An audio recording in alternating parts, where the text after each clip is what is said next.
반갑습니다, 여러분. 여러분들을 만점으로 안내해드릴 역사 이야기꾼 사기꾼 최용욱입니다. 자, 오늘 할 부분은 드디어 우리가 무엇을 다 끝내고 정근대사를 다 끝내고 이제 근현대사 부분으로 들어갑니다. 오늘 근현대사의 첫 단원 흥선대원군의 개혁정치인데, 자, 근현대사 부분부터는 여러분들이 좀 생각하셔야 될 게 있어요. 무엇을 생각해야 되느냐? 여러분들 정근대사 같은 경우는 솔직하게 말씀드리면 조금 내용이 전체 한국사 부분에 원래는 굉장히 많은 부분을 차지해야 되는데 이게 전체 한국사, 고1 한국사에선 4분의 1로 줄여놨어요. 그래갖고 약간 내용은 깊숙이 안 들어가는 부분들이 있었습니다. 하지만 이 흥선대원군 근현대사부터는 이제 전체 진도의 4분의 3을 다루는 부분이 되기 때문에 꼼꼼하게 여러분들 다 살펴봐야 돼요. 그래갖고 오늘부터 제가 해드리는 거 하나씩 여러분들이 다 판단을 하셔야 됩니다. 자, 제일 먼저 나오는 건 바로 뭐가 되느냐? 오늘의 첫 주제, 여러분들 바로 무엇이냐? 흥선대원군의 개혁 정치를 얘기를 할 거예요. 흥선대원군의 개혁 정치를 얘기를 할 건데, 대원군이란 사람이 어떤 사람인지부터 봐야 됩니다. 원래 대원군의 별명은 파랗고 상갓집 개, 온갖 안 좋은 얘기는 다 들었던 사람이에요. 근데 이 사람은 바로 무엇이냐? 자, 원래는 좀 타락해서 살았습니다. 이유가 있었어요. 젊었을 때부터 굉장히 똑똑하다고 유명했던 인물이에요. 이 당시에 그 왕족 중에 제일 똑똑한 사람이 두 사람이 있었다라고 알려지는데, 한 사람은 이하전이라는 인물이 있어요. 이하전. 이하전은 무슨 명칭을 들으면 왕제라는 명칭, 왕제. 왕이 될 만한 제목이다라고 얘기를 했었고요. 그 다음에 이하응은, 흥선대원군이 바로 이하응인데, 이하응은 재상의 제목이란 말을 들었어요. 재상감이다. 그래갖고 이하전이 왕을 하고, 그 다음에 이하응이 재상을 한다라면 이 나라가 괜찮은 나라가 될 수도 있겠다. 똑똑한 애들이다. 이런 소문도 들었습니다. 근데 당시에 권력을 잡고 있던 집안이 바로 안동김씨. 여러분들 세도 가면요, 왕이 똘똘하면 됩니까? 안 됩니까? 안 되죠. 그래서 얼라들을 왕을 시키고 있었던 거예요. 특히 당시의 왕은 철종. 철종은 원래는 강화도령이라고 해갖고 도령도 아닙니다. 철종이 왕이 되기 전에 직업은 바로 뭐냐? 나무꾼이었어요. 나무꾼. 근데 걔를 왕족의 피가 흐른다라고 데려와서 왕을 시켜놓은 거예요. 그러다 보니, 그리고 모든 권력은 안동김씨가 쥐고 있었죠. 자, 이런데 이렇게 왕이 될 만한 제목인 애가 나타났어. 거기다가 얘는 똑똑한 만큼 똑똑한 척을 합니다. 결국은 안동김씨한테 잡혀갖고 사형당하게 돼요. 이러다 보니까 흥선대원군은 그런 걸 보면서 똑똑한 척하면 되겠습니까? 안 되겠습니까? 안 되죠. 시장으로 달려가고 무엇을 하냐면 이제 상갓집 개 팔았고 뭐냐, 술 처먹고 깽판 부리고 싸우기 시작합니다. 그래갖고 완전히 개망난이로 지내는 거예요. 왜? 살아남기 위해서. 그렇게 20년을 지냈고 결과적으로 자, 철종이 죽고 나서 어떻게 됩니까? 대원군이 자기 아들을 왕위에 올리면서 권력을 잡게 됐죠. 대원군이란 말은요, 왕의 아버지인데 왕을 하진 않았어요. 그런데 여태까지 솔직히 말하면 왕의 아버지로서 왕을 하지 않은 사람을 대원군이라고 부르는데, 문제는 여태까지는 그 대원군들은 전원 다 죽은 사람들이었어요.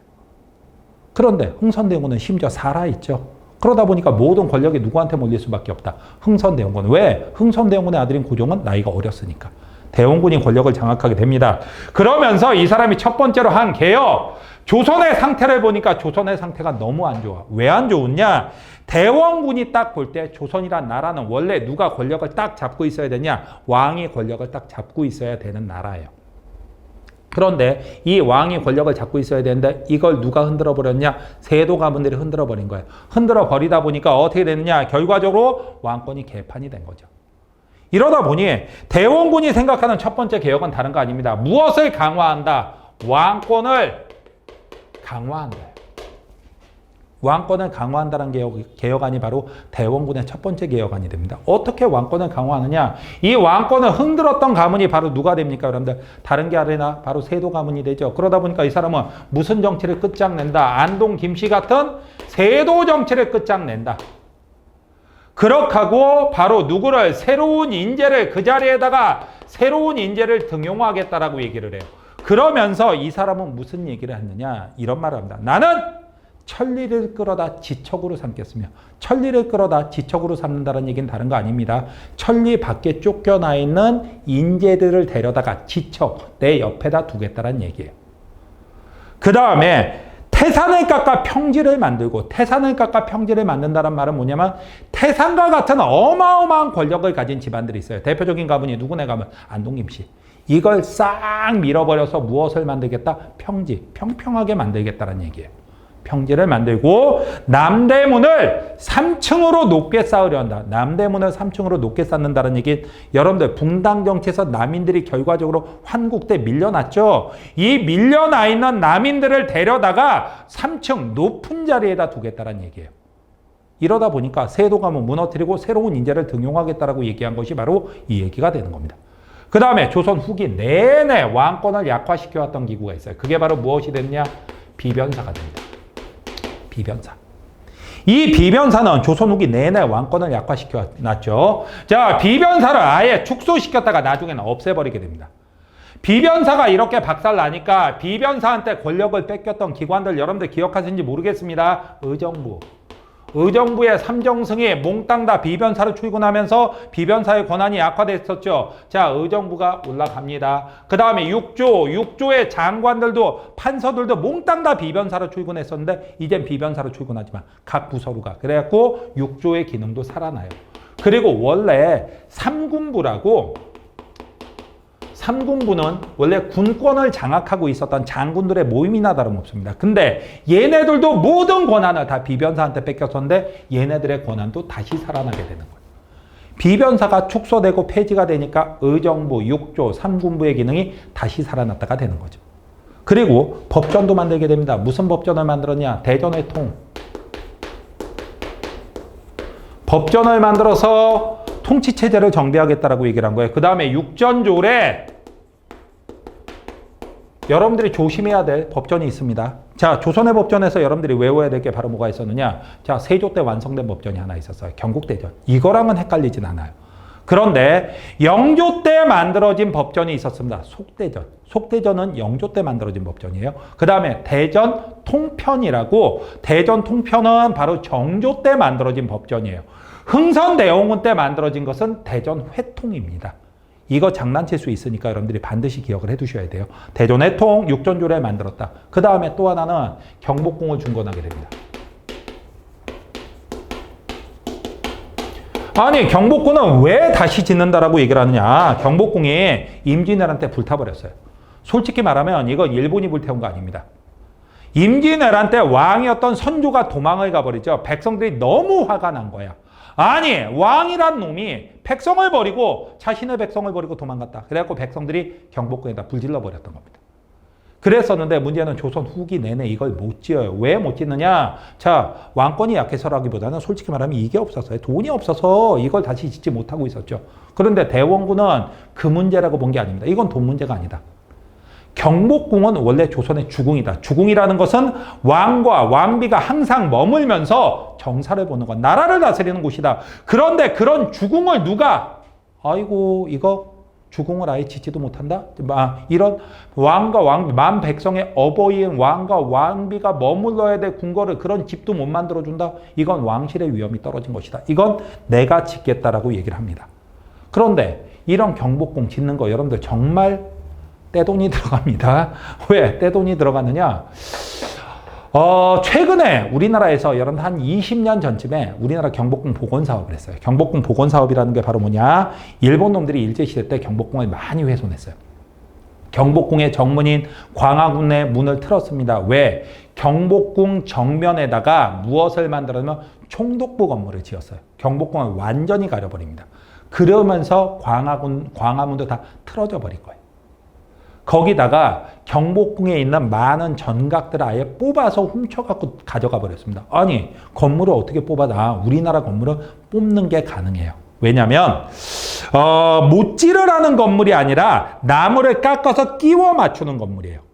그러다 보니까 이게 많이 훼손이 됐는데, 자, 김영삼 정부 때 무엇을 날려버렸느냐? 이 조선총독부 건물을 폭파시켜 버렸습니다. 그리고 나서 20여 년 전에 경복궁 복원 사업이 발표가 됐어요. 뭐 큰 건 아니었고 광화문을 원 위치대로 잡는다. 그 다음에 또 무엇을 하느냐? 바로 없어진 정각들 몇몇 건물들을 복원한다.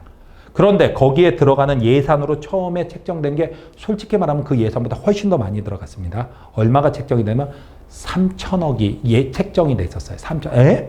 3천억이라면 정말 많죠. 뭐가 그렇게 비쌉니까? 라고 얘기를 하는데 거기에 들어가는 어마어마한 나무가 있습니다. 여러분들 기둥으로 쓰는 그런 큰 나무들 그런 나무들이 되게 비싸요. 여러분들이 제가 굉장히 좋아하는 곳 중에 하나가 국립수목원이라는 곳이 있어요. 광릉에 국립수목원인데 너무 좋아하는 곳입니다. 자, 그런데 거기에 보면요, 이렇게 두꺼운 나무들이 있고 국립수목원 가는 길에 그 나무들이 이렇게 바깥에 나와 있는 것들이 있어요. 그 나무들에 뭐 타이어 같은 거 감아갖고 자동차가 부딪히면 그 사람들의 생명을 구하려고 그런 것들을 감아놓기도 했죠. 근데 솔직히 말하면 나무를 보호하는 건지도 모르겠습니다. 왜? 그 나무 한 그루가 몇 억이에요. 그 한 그루가. 그런 나무 베어와서 만드는 겁니다. 갑자기 전공을 나무를 키우는 쪽으로 가야겠다. 그러면 괜찮습니다. 한 3,000원짜리 묘목 사갖고 잘 키우면 그거 몇 억씩 갑니다. 와, 이거 대박이다. 한 300년 키우면 돼요. 여러분들 다시 원상태로 돌려놔야죠. 자, 그런데 이 경복궁 중건이라는 건 아예 어떻게 하냐. 그렇게 실제로 몇몇 건물 보고 나는데도 어마어마한 돈이 드는데 이거는 아예 아무것도 없는 데다 짓는 거였어요. 그러다 보니까 돈이 엄청 들어가죠. 그 다음에 짓던 도중에 불이 나갖고 다시 짓기도 합니다. 이러다 보니까 정말 천문학적 돈이 들어가요. 그러다 보니 문제는 국가 재정은 한계가 있고 솔직히 말해서 대원군이 권력을 잡았을 때는 재정이 빵빵한 시기도 아니었습니다. 그러다 보니까 문제가 심각했죠. 그러자 대원군은 무엇을 하느냐? 원납전이라는 걸 징수해요. 원납전은 원래 뜻은 원에서 납부하는 돈입니다. 그런데 백성들은 이름을 바꿔서 불러요. 원망하면서 납부하는 돈이라고. 원망하면서 납부하는 돈이라니 무슨 얘기냐? 간단하게 합시다. 원에서 납부하는 돈은 기부금이죠. 근데 그걸 원망하면서 납부하는 돈이라고 원납전이라고 했다. 왜? 간단합니다. 기부금을 걷는 사람이 쇠파이프를 듣고 있는 거야. 내고 가라 이러는 거죠. 강제징수하는 거지. 그러다 보니까 백성들은 정말로 원망하면서 납부할 수밖에 없는 겁니다. 거기다가 또 하나는 당백전이라는 걸 발행을 해요. 당백전이라는 건 바로 뭐냐? 일당 100의 동전이야. 일당 100의 동전. 무슨 얘기냐? 이 당백전 하나가 상평통보 100냥의 값어치가 있어요. 와, 그러면 엄청난 액수죠. 만약에 상평통보가 10,000원짜리다. 그러면 당백전은 100만 원짜리입니다. 100만 원짜리. 그러니까 이건 장난이 아닌 거죠. 자, 이런 화폐를 막 찍어냅니다. 그렇다면 이거 이런 거 찍어내갖고 궁궐 만들면 되겠네. 좋은 거 아닙니다. 국가에서 돈을 막 찍어내요. 그러면 어떤 현상이 나올까? 생각해 보십시오. 국가에서 돈을 막 찍어내면 돈이 많아지는 겁니까? 적어지는 겁니까? 돈이 엄청 많아지는 거죠. 돈이 많아지면 화폐의 가치는 올라가는 걸까? 아니면 떨어지는 걸까? 화폐의 가치는 뚝 떨어지는 거예요. 화폐의 가치가 떨어진다는 얘기는 돈이 흔해졌으니까 흔한 것은 가치가 떨어지는 겁니다. 그 돈으로 살 수 있는 물건의 양이 줄어드는 거. 쉽게 말하면 물가 상승이에요. 이런 게 나오면 당백전 같은 거 나오면 인플레이션이 나오게 됩니다. 거기다가 농민들도 원망을 할 수밖에 없어요. 왜 농민들도 원망을 할 수밖에 없느냐? 경복궁 짓는데 강제 노역에 시달리게 되는 거예요. 그러다 보니까 농민들의 원망. 자, 원납전 뺏겨야 되죠. 물가는 상승하죠. 강제 노역에 시달리죠. 장난이 아니었습니다. 그래서 경복궁 중건은 왕권 강화책이긴 했지만 솔직히 말하면 무엇? 이거는 잘못된 정책이기도 했어요.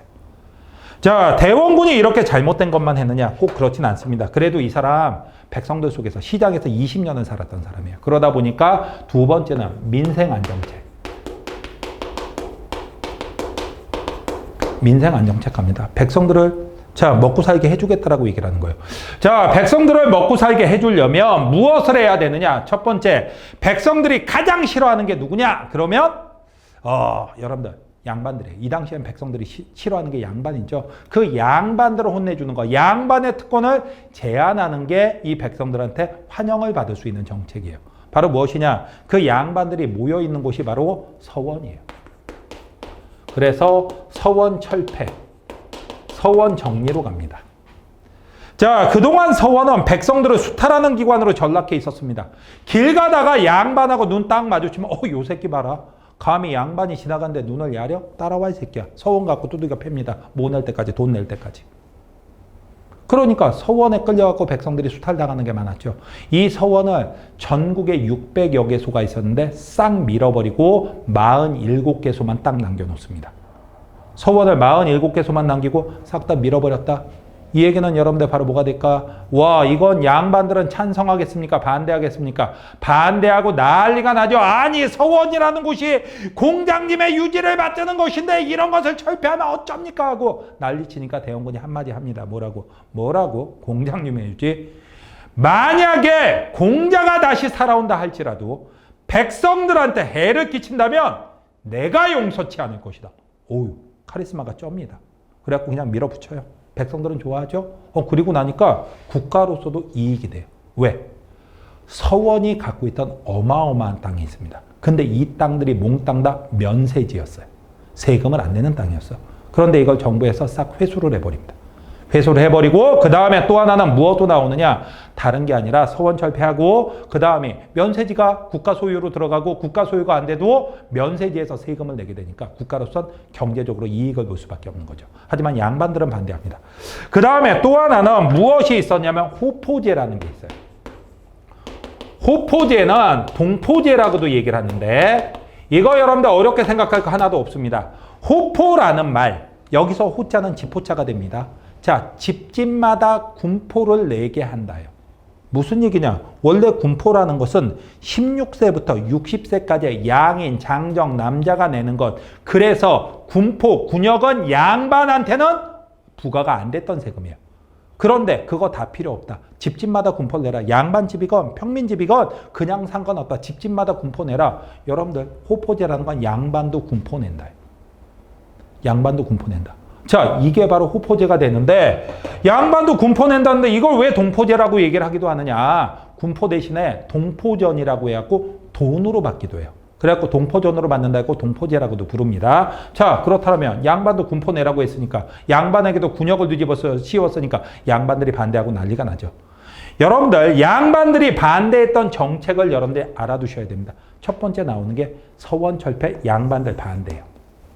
하지만 대원군 밀어붙입니다. 그 다음에 호포제, 양반도 군포 내라라고 밀어붙여요. 그 다음에 경복궁 중건도 양반들이 반대해요. 아니, 경복궁 중건은 왜 양반들이 반대합니까? 이유는 간단했어요. 그 경복궁에 들어가는 좋은 나무들 있잖아요. 기둥 같은 거 만들어야 될 나무들. 그거 어디 많았냐면 저기 여러분들 선산이라고 들어봤습니까? 선산? 조상님 묘소가 있는 곳을 선산이라고 하죠. 그런 묘지 쪽에 좋은 나무들이 많았어요. 대원군이 이걸 배워옵니다. 근데 대원군 성격상 그걸 니네 산에, 니네 선산에 좋은 나무 많더라. 내가 가져다 쓰면 안 되겠니? 라고 물어봤겠습니까? 그냥 가져왔죠. 그러다 보니까 양반들이 반발하지만 어쨌든 이건 밀어붙인다. 여러분들 알아두십시오. 서원철폐, 호포제, 경복궁 중건은 양반들도 반대했던 정책. 자, 그런데 여러분들 한번 봅시다. 또 하나의 특징 보입니다. 무슨 특징이냐? 호포제는 잠깐만 삼종의 문란 중에서 군역의 문란이 있었습니다. 자, 군정의 문란이 있었죠. 그 군정의 문란, 군역 대상자를 늘린 거예요. 그래서 국가 재정도 빵빵해지고 농민들의 부담도 줄여준 거. 군정의 문란에 대한 해결책이기도 합니다. 그렇다면 나머지 3종의 문란 해결해야 되겠죠. 나머지 뭐가 있었습니까? 환곡과 그 다음에 전정의 문란이 있었죠. 환곡의 문란은 자, 아예 환곡을 폐지해요. 그리고 새롭게 무슨 제도로 가느냐? 사창제라는 걸로 갑니다. 솔직히 말하면 환곡이든 사창이든 춘대춘합은 똑같아요. 봄에 곡식을 빌려주고 가을에 약간의 이자를 붙여서 받는 건 똑같습니다. 그러면 변화된 게 없잖아요. 변화된 게 있죠. 환곡은 국가에서 운영한 것, 사창은 개인이 운영하는 것, 마을에서 공동으로 운영하는 것. 자, 이게 도대체 무슨 차이가 있습니까? 환곡은요, 안 빌려가면 두들겨 패쳐 늑대라고 여러분들 기억나죠? 근데 사창 개인이 운영하게 되면 어거지로 빌려주는 거 나온다, 안 나온다? 안 나온답니다. 이건 어거지로 빌려주는 게 안 나와요. 그러다 보니까 어쨌든 사창제가 되고 나면 어떻게 된다? 좀 더 그래도 농민들이 어거지로 빌려가는 늑대는 없어지니까 유리해진다. 그렇다면 여러분들 무엇도 나왔느냐? 자, 군정의 문란은 호포제로, 그 다음에 환곡의 문란은 사창제로, 그 다음에 또 하나는 바로 뭐가 있느냐? 자, 전정의 문란이 나왔죠. 전정의 문란은 무엇으로 하느냐? 양전사업하면 돼요. 양전사업이라는 건 바로 뭐가 되냐? 토지 측량입니다. 토지 측량. 이게 왜? 정확하게 땅을 측량해갖고 그 땅에 맞는 정확한 세금만 걷어간다라면, 세금 비리만 저지르지 않는다라면 문제가 생기지 않는 거예요. 그래갖고 양전사업, 토지를 측량하자. 그리고 제대로 된 세금을 걷어가자라고 얘기를 하는 거죠. 그래갖고 여러분들 기억을 해 두십시오. 자, 삼정의 문란의 해결책은, 자, 군정의 문란 해결책은 호포제로. 황곡의 문란 해결책은 사창제로, 그 다음이 전정의 문란 해결책은 양전사업으로 이렇게 해결하게 된다. 이게 바로 대원군의 개혁안이 됩니다. 자, 대원군의 개혁안이 되는데 이런 대원군의 개혁안을 봤다라면 여러분들 어떤 문제가 출제가 됐는지 한번 보도록 하죠. 출제가 될 수 있는지. 자, 다음 자료와 관련된 인물의 정책으로 옳지 않은 것. 옳지 않은 것입니다. 나는 천리를 끌어다 지척을 삼겠으며 태산을 깎아내려 평지를 만들고 또한 남대문을 3층으로 높이려 하는데 경들은 어떻게 생각하시오? 누구의 말? 대원군의 말이죠. 흥선대원군입니다. 자, 흥선대원군의 정책으로 옳지 않은 것입니다. 양반에게도 군포를 부과하였다. 뭐라고 부릅니까? 호포제라고 얘기를 하죠. 왕권을 강화하기 위해 경복궁을 중건하였다. 경복궁 중건도 맞는 거죠. 대전 통편을 여러분들 법전 제가 조심하라고 얘기를 했어요. 자, 경국대전은 성종 때, 속대전은 영조 때, 대전 통편은 정조 때. 이건 흥선대원군이 아니라 바로 정조의 개혁안이에요. 황국제의 폐단을 개선하기 위해 사창제를 실시하였다. 이거 맞죠? 비변사를 폐지하여 의정부와 육조의 기능을 부활시켰다. 비변사가 약해지니까 무엇을 한다? 의정부와 육조가 강해진다. 맞는 얘기죠. 그러다 보니까 답이 되는 거 혼자 몇 번? 3번이 정조 얘기하고 있는 겁니다. 자, 그 다음 문제 여러분들 얘기합니다. 자, 흥선대원군의 개혁 중 양반들의 반발을 초래한 정책을 보기에서 모두 고르면 여러분들 한번 봅시다. 자, 양반들의 반발, 후포제, 양반도 군포 내라. 양반들의 반발 나오는 거 맞죠? 사창제는 황곡에 문란하고 양반의 반발은 아무런 상관이 없습니다. 서원철폐, 양반들 난리치지만 대원군이 하죠? 양전사업, 이것도 양반들하고는 관련성이 없죠. 그러다 보니까 정답이 되는 건 기업 디귿이 정답이 됩니다. 자, 이렇게 해갖고 여러분들 대원군의 개혁 정책에 대해서 살펴봤습니다. 근현대사 부분 첫 단원이었는데 많이 어렵지 않았죠? 이렇게 차근차근 해나가시면 됩니다. 이번 강의 여러분들 고생하셨고요. 다음 강좌에서 뵙도록 하죠.